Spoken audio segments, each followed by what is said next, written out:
Hello friends, હું છું એકતા મિલન પટેલ અને મારી ચેનલ ફ્લેવર્સ બાય એકતામાં આપનું સ્વાગત છે. શ્રાવણ મહિનો ચાલુ થઈ ગયો છે અને ઉપવાસમાં વિધાઉટ ઓઇલી ક્યારેક ટેસ્ટી ખાવાનું મન થાય ત્યારે ઝડપથી ઇન્સ્ટન્ટ બની જતા બિલકુલ ચીકણા કે કોરા રહ્યા વગર એકદમ પોચા જાળીદાર પરફેક્ટ ફરાળી ઢોકળા બનાવીશું.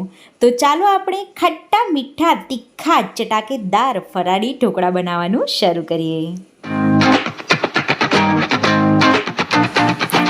ફરાળી ઢોકળા બનાવવા માટે સૌપ્રથમ મેં અહીંયા એક વાટકી મોરૈયો કે જેને સામો પણ કહેતા હોય છે એ લીધો છે. મોરૈયાને સૌપ્રથમ એક બાઉલમાં લઈ પાણી ઉમેરી 2 થી 3 વાર પાણીથી આપણે મસળીને સાફ કરીશું. મોરૈયાને ખાસ પાણીથી આ રીતે સાફ કરવો જેથી એમાં જો કાંકરી કે કંઈ કચરો હોય તો પાણી સાથે નીકળી જાય. મોરૈયાને આપણે ગ્રાઇન્ડ કરવાનું છે એટલા માટે ઢાંકણ આડું રાખી આ રીતે આપણે બધું જ પાણી એકદમ નિતારી લેવાનું છે અને ત્યાર પછી બીજી તૈયારી કરીએ ત્યાં સુધી 5 મિનિટ એને એમનામ રહેવા દઈશું જેથી મોરૈયો બધું જ પાણી પી જશે અને એકદમ કોરો થઈ જશે. મોરૈયાને સૂકવવા માટે કોઈ જ એક્સ્ટ્રા મહેનત કરવાની જરૂર નથી. તમે આવી રીતે પાણી નિતારી દેશો એટલે મોરૈયો એકદમ પરફેક્ટ કોરો થઈ જશે.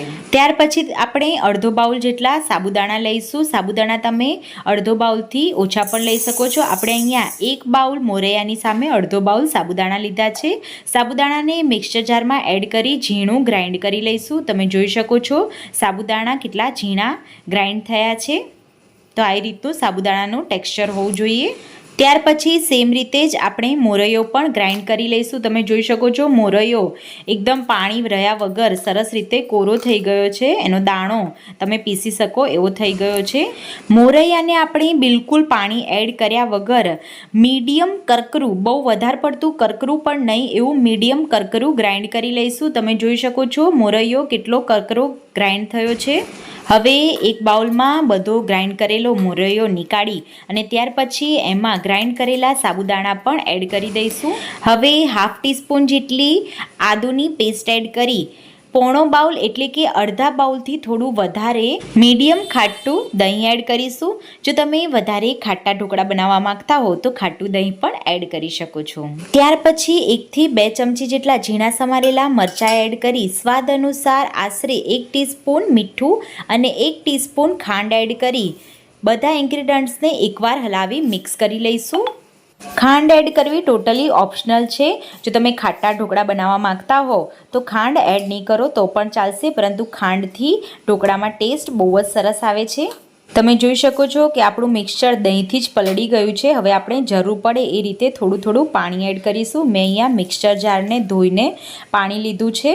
તો પહેલાં ધીરે ધીરે થોડું થોડું પાણી એડ કરતા જઈ અને આપણે મિક્સ કરતા જઈશું. એકી સાથે પાણી એડ કરી દેવું નહીં, બાકી તમારું મિક્સચર ઢીલું થઈ શકે છે. જેમ જેમ જરૂર પડે એ રીતે આપણે પાણી એડ કરતા જઈ બેટર બનાવતા જઈશું. આપણે જે સાદા ઢોકળા બનાવતા હોઈએ છીએ એના જેવું જ બેટર બનાવવાનું છે. જો તમારી પાસે દહીં ના હોય તો તમે દહીં અને પાણીની જગ્યાએ ખાટી છાશનો પણ ઉપયોગ કરી શકો છો. તો તમે જોઈ શકો છો ખીરાની કન્સિસ્ટન્સી આપણે આટલી પાતળી રાખવાની છે. ખીરું એકદમ પાણી જેવું પાતળું ના થઈ જવું જોઈએ. હવે આપણે ઢાંકણ ઢાંકી અને ખીરાને અડધો કલાક જેવો રેસ્ટ આપીશું. જો તમારી પાસે ટાઈમ ના હોય તો તમે 15 મિનિટ જેવું પલાળી રાખશો તો પણ ચાલશે. તો રેસ્ટ આપ્યા બાદ ઢોકળા કોરા ના બને એના માટે 1 ટીસ્પૂન જેટલું તેલ એડ કરી બરાબર તેલને ઢોકળા સાથે હલાવી મિક્સ કરી લઈશું. તેલ એડ કરવાથી ઢોકળા એકદમ મોઇસ્ચરી અને જાળીદાર બને છે. ત્યાર પછી 1/2 ટીસ્પૂન જેટલો ખાવાનો સોડા એટલે કે સેજીના ફૂલ એડ કરી હલાવી બરાબર મિક્સ કરી લઈશું. કોઈપણ રેસિપીમાં ખાવાનો સોડા એડ કરીએ ત્યાર પછી બને ત્યાં સુધી એને આ રીતે એક જ સાઈડથી ગોળ ગોળ ફેરવતા હલાવવું જેથી એનું રિઝલ્ટ બહુ જ સરસ મળશે. તમે જોઈ શકો છો કે આપણું બેટર કેટલું ફૂલાઈ ગયું છે. હવે આપણે ઢોકળિયાની એટલે કે સ્ટીમરની ડીશને 2-3 ટીપા તેલ એડ કરી તેલથી ગ્રીસ કરી લઈશું. અહીંયા મેં ખીરામાં બેકિંગ સોડા એડ કર્યો એ પહેલાં સ્ટીમરમાં પાણી એડ કરી 5 મિનિટ માટે સ્ટીમરને ગેસ પર પ્રીહીટ કરવા માટે મૂકી દીધું છે. ખાવાનો સોડા એડ કરીએ ત્યાર પછી તરત જ આવી રીતે આપણે ડીશને ગ્રીસ કરી અને ડીશમાં ખીરું પાથરી પ્રીહીટ કરેલા સ્ટીમરમાં ડીશ મૂકી દઈશું. ત્યાર પછી ઢોકળા પર આ રીતે મરી પાવડર સ્પ્રિંકલ કરી લઈશું. તમે રેડ ચીલી પાવડર અને ધાણા જીરું પાવડર પણ સ્પ્રિંકલ કરી શકો છો. મરી પાવડર ખાસ સ્પ્રિંકલ કરવો, મરીનો ટેસ્ટ ઢોકળામાં બહુ જ સરસ આવે છે. હવે આપણે સ્ટીમરને બંધ કરી 15-1 મિનિટ જેવું ફૂલ ગેસની ફ્લેમે ઢોકળાને સ્ટીમ થવા દઈશું. તો આપણા ઢોકળા સ્ટીમ થઈ ગયા છે.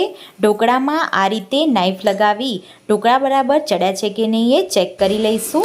5-1 મિનિટ જેવું ઢોકળાને સીજવા દઈ ત્યાર પછી આ રીતે ઢોકળામાં કાપા પાડી કટ કરી લઈશું. તમે કોઈ પણ ઢોકળા બનાવો અને ગેસ બંધ કર્યા પછી તરત જ સ્ટીમરમાંથી નીકાળી લેવા, અથવા તો જો તમે ગરમ રાખવા માંગતા હો તો ઉપર કપડું રાખી અને ત્યાર પછી ઢાંકણ બંધ કરવું. બાકી વરાળનું પાણી ઢોકળામાં પડવાથી ઢોકળા પાણી પોચા થઈ શકે છે. હવે ઢોકળાના વઘાર માટે 1 ટીસ્પૂન તેલમાં 1/2 ટીસ્પૂન જીરું અને 1 ટીસ્પૂન તલ એડ કરી પાતળા કાપેલા લીલા મરચાં એડ કરી લીમડાના પાન એડ કરીશું. મરચાં થોડા સોફ્ટ થાય ત્યાં સુધી સાતડી લઈ ગરમા ગરમ વઘારને કટ કરેલા ઢોકળા પર પાથરી લઈશું. ફરાળી ઢોકળાના વઘારમાં રાઈ એડ કરવાની નથી. આપણે ફક્ત જીરા અને તલથી જ એનો વઘાર કરીશું. એનો ટેસ્ટ વધારે સારો આવે છે.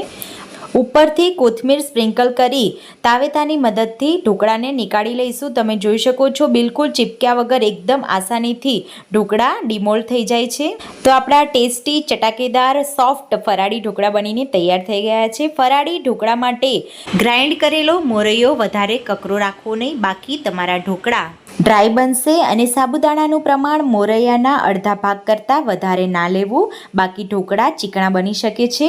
જો તમે ઉપવાસમાં મીઠું ના ખાતા હો તો સેંધાલો મીઠું અથવા તો બ્લેક સોલ્ટ પણ એડ કરી શકો છો. તો ગાઈઝ તમે જોઈ શકો છો ઢોકળા કેટલા સોફ્ટ બન્યા છે અને કેટલી સરસ જાડી પડી છે. આવી રીતે બનાવેલા ફરાળી ઢોકળા રેગ્યુલર ઢોકળા કરતાં પણ વધારે ટેસ્ટી લાગે છે. તો ફ્રેન્ડ્સ, એકાદશી વ્રત કે ઉપવાસમાં સ્ટેપ બાય સ્ટેપ મારી આ રેસિપીને ફોલો કરી ફરાળી ઢોકળા એકવાર જરૂરથી બનાવજો. તમારા ઢોકળા બધાને ભાવે એવા ચોક્કસથી પરફેક્ટ બનીને તૈયાર થઈ જશે અને મને કમેન્ટ કરી જણાવજો કેવા રહ્યા તમારા ફરાળી ઢોકળા.